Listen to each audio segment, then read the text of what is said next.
Ako ang kanlungan ng iyong pagmamahal. Sa init at lamig ay di kainin. Hindi ko alam kung paano sasabihin sa'yo. Hindi ko alam kung matatanggap mo na may anak ako sa labas. Hindi mo alam kung paano mo sasabihin sa akin, kaya tinago mo sa akin! Jessica! Kasi huwag natin patagalin yung away na to. Huwag naman ganito. Para ano? Para kumbinsin mo ulit ako sumama doon sa liwanag? Kahit isa na akong multo, hindi na ako magpapautos sa'yo. Tingnan niyo kung anong nangyayari ngayon. Habang nagpapakasarap yung apo niyo na sinasabi niyo. Nasaan yung isa niyong apo? Nasaan si Jessica? Nasaan si Geraldine? Lahat sila lumayas dahil. Parang di ka naman yata masaya na makita ako dito. Di naman, pare Koy. Akala ko lang kasi si nanay umuwi. Pero syempre masaya ako. Nandito yung pare Koy ko. Hindi na nagtumira sa bahay ko. You deserve a life of Divina. I'd like to give that to you. Tinanggap niyo po ako, tinuring bilang apo. Wala na pong masihigit pa doon. I'm just so happy you're home. Hindi kayo magkakaayos ng asawa mo kung hindi ka uuwi. Alam ko lang kaya ako umuwi dito sa bahay dahil gusto ko maayos yung pamilya natin. Si Jessica ba, napauwi mo na?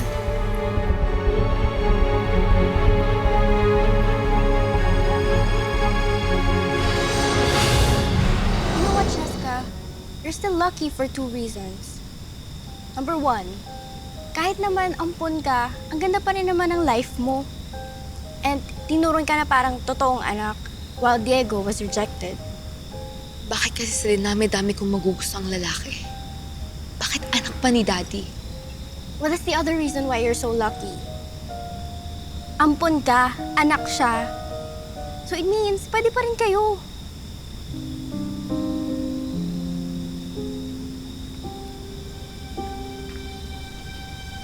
Jessica, your mom. Excuse me.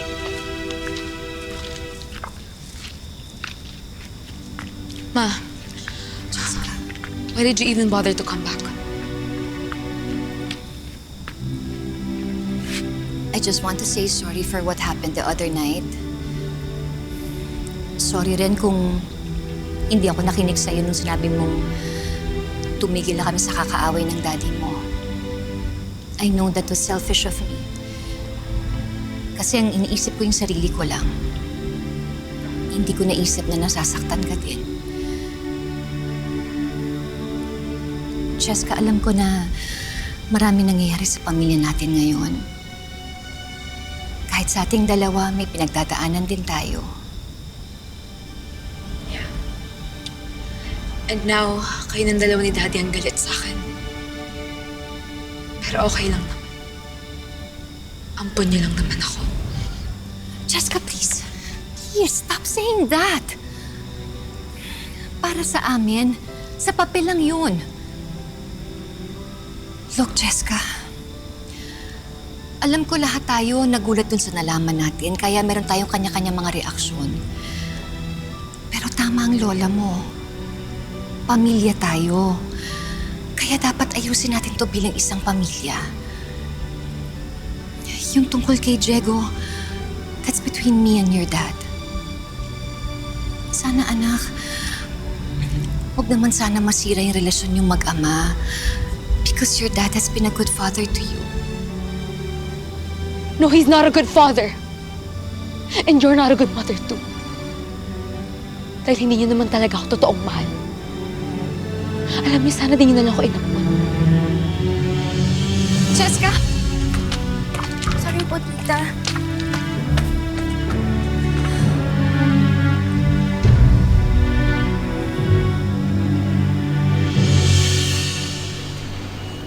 Pare Koy, buti na lang pare-pareho tayo na teacher dito. Sabay na lang ako sa inyo para sama-sama tayo. Say, susunod na ba tayo? Isan? Diego, bakit pumapasok ka na? Okay ka na ba? Oo, nung isang araw pa. Gusto nga sanang pumunta sa bahay niyo eh. Kaso buong araw rin na nagtinda ng fishball. Eh, alam mo na, pag may good news, gusto ko ikaw unang makakaalam. Welcome back, Diego. Welcome back. Medyo... Wait lang, sign up ko na kayo.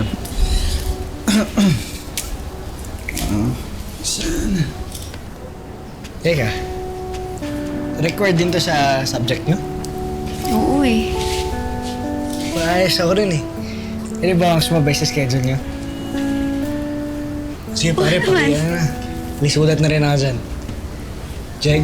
Diego Campo. Salamat. Ayos. Yun. Tama.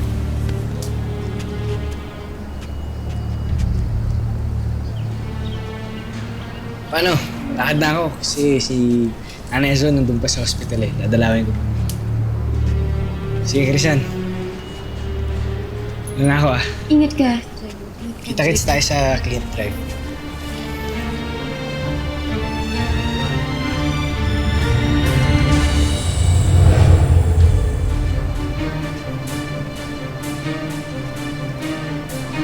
Marikoy, sabot na ako.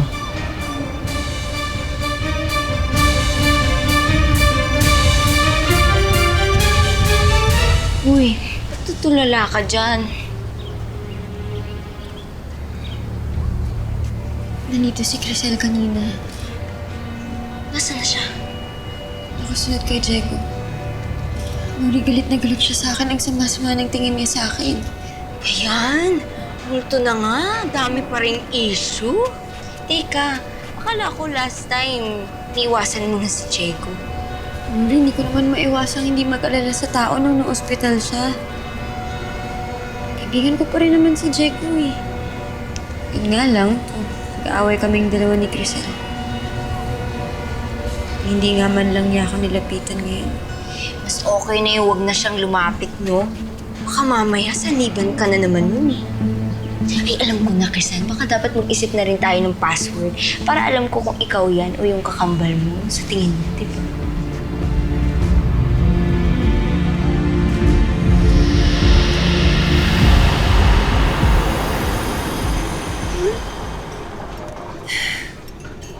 Hindi ko pa rin mapauwi si Cheska.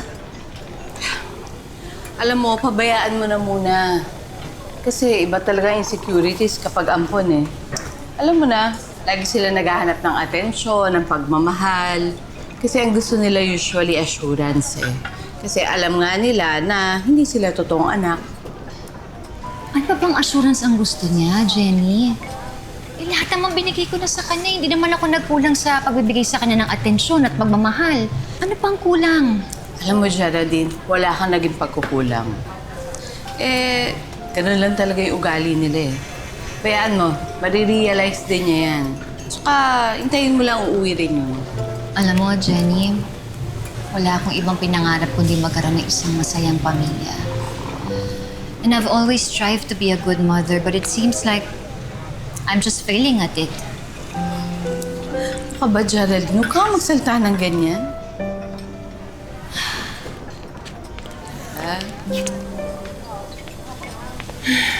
Ano bang pinakamasarap niyong flavor? Yung milk tea, para dito sa asawa ko at para sa magiging baby namin. Ay, sir, dito, Pasensya ka na, hindi ako kaagad nakababa sa barko. Lumaki na tuloy yung tiyan mo bago tayo nakasal. Okay lang yun. Hindi ko naman kinahihiya yung magiging anak natin eh. Ang importante, kasal na tayo ngayon. Lagi mong tandaan, ikaw ang pinakasalan ko, asawa kita. Ikaw ang magiging mami ng mga baby ko. Kaya kayo pinaka-importante sa akin. Mahal na mahal ko kayo.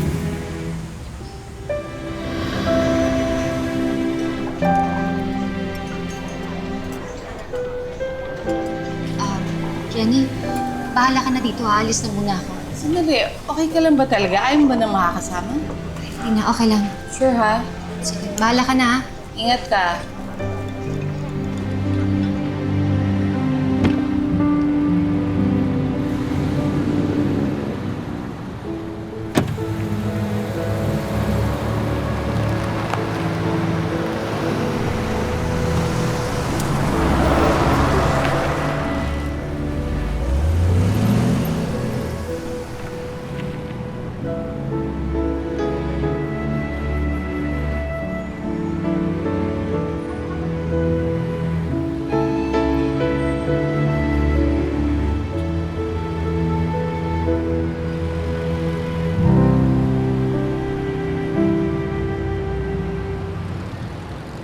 Gusto mo bang malaman kung ano gender ng babies niyo?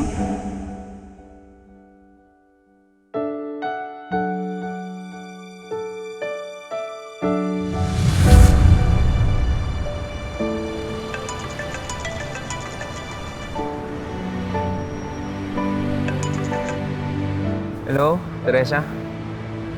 Sir Alan, nasaan ka na? Nandito na ako sa office. Teresa, hindi mo na ako papasok ngayon. Uwi muna akong Batangas. Kailangan ako bisitahin.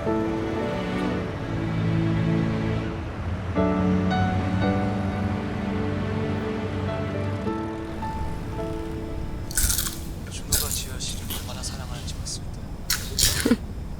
조금 비겁하더라도 절대 물러서지 않기로.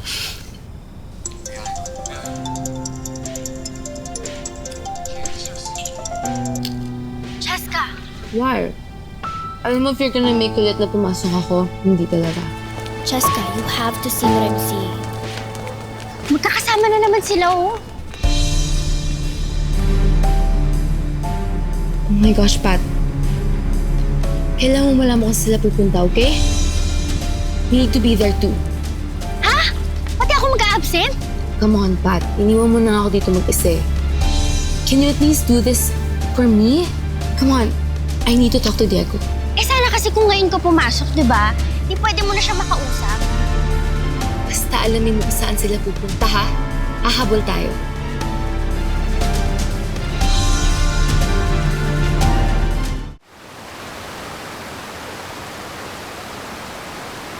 Remember, always be with your body, ha? Para siguradong hindi kayo magkakawalaan. Okay? If there be any questions, labitan nyo lang ako, okay? Open nyo lang yung body. Come on, guys. Dito muna tayo. Simulan natin ang clean-up. Dito? Ayan.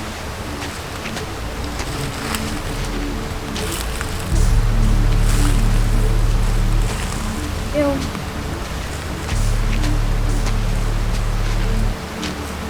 So what? Are we just gonna hide here? Trisha, of course not. I'm just waiting for the teachers to go and then we can go down there na. You know naman, college activity to. Mamaya paisin tayo kung makita tayo.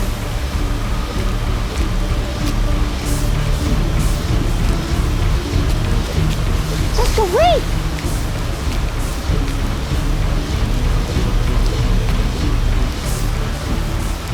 Hey, Diego.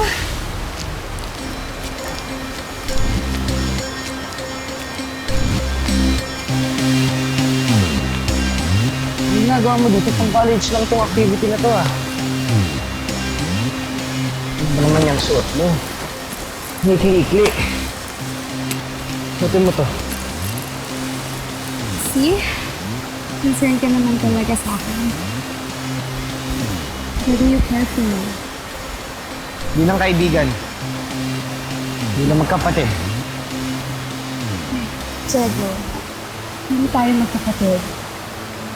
You're daddy's son, but I'm adopted. So we're not blood related. So that means we can go back to the way we used to be. Diego, diba, kaya mo naman ako iniiwasan kasi akala mo magkapatid tayo. But we're not. We can still be a couple. Yes, Diego. Hindi na ako totoo yun. So, you're out of reasons. Then stop avoiding me. Kasi I know naman that I need something. Oh, Cheska. Mahalaga ka sa akin, pero hindi sa paraan na gusto mo. Oo nga, hindi lang nga tayo magkapatid, pero hindi pa rin pwede maging tayo kasi sensya, pero hanggang kaibigan lang talaga yung tingin ko sa'yo. Hindi na, baka may makakita sa'yo. Cheska, wait!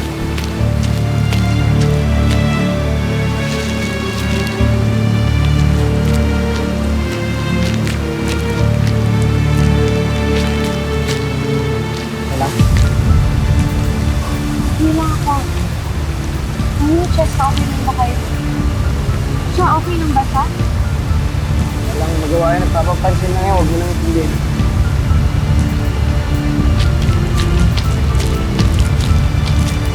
Cheska, are you okay? Of course I am. Or would I not be? Narinig ko yung usapan niyo ni Diego. Sabi ko naman sa'yo, di ba? You shouldn't have come here. shut up! Gusto mo, umuwi ka na. Alam ka na naman. You're shouting at me again. Bahala ka na nga! Ah!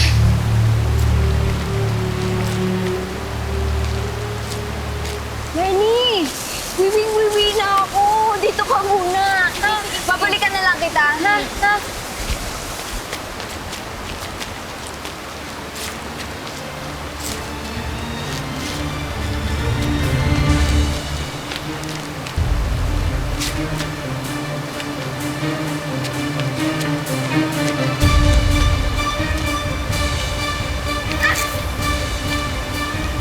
Can you get pa? Sa'yo ko ng away. Nori! Teka, nasan si Christian? Di ba sabi huwag daw iwanan yung body? Uy concerned kayong dalawa. Nandun lang. Gusto niyo, puntahan niyo muna siya. Wala siyang kasama dun eh. Pwede. Sige. You always say that! And yet you keep stealing people away from me! Si Mommy, si Diego! Ay, siguro tumutuwa ka dahil sinuncheck ako ni Diego. Jessica, hindi! Diba, behind my back siguro, no? Hindi! Jessica, sandali. Tama na. Ayoko ng gulo. Kung galit ka, kung mainit ulo mo, sige, naiintindihan kita. Pero wag mo ako sisihin, Jessica, dahil wala akong ginagawang masama sa'yo. Kung kailangan mo ng kaibigan, kailangan mo ng kausap, Jessica. Kaibigan? Sabihan mo lang ako You will never be my friend, Kristan! You lying flirt! I hate all of you! Jessica!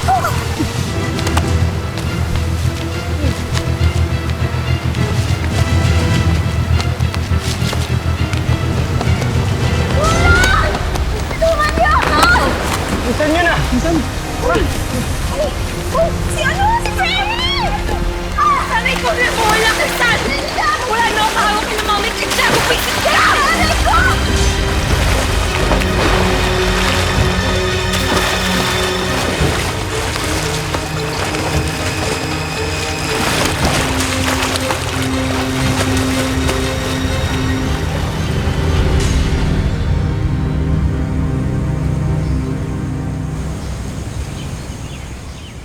Hello, baby Victoria and baby Amanda. Naisip lang kayo ni Mami. Hindi ko pa rin kayo nakakalimutan. Sana, hindi na lang kayo nawala. Hindi siguro maging ganito kagulo ang buhay ko kung di niyo ako iniwan.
Isa ang puso ko at ito'y para sa'yo. Kailanman hinding-hindi sa'yo magbabago. Aking ang puso.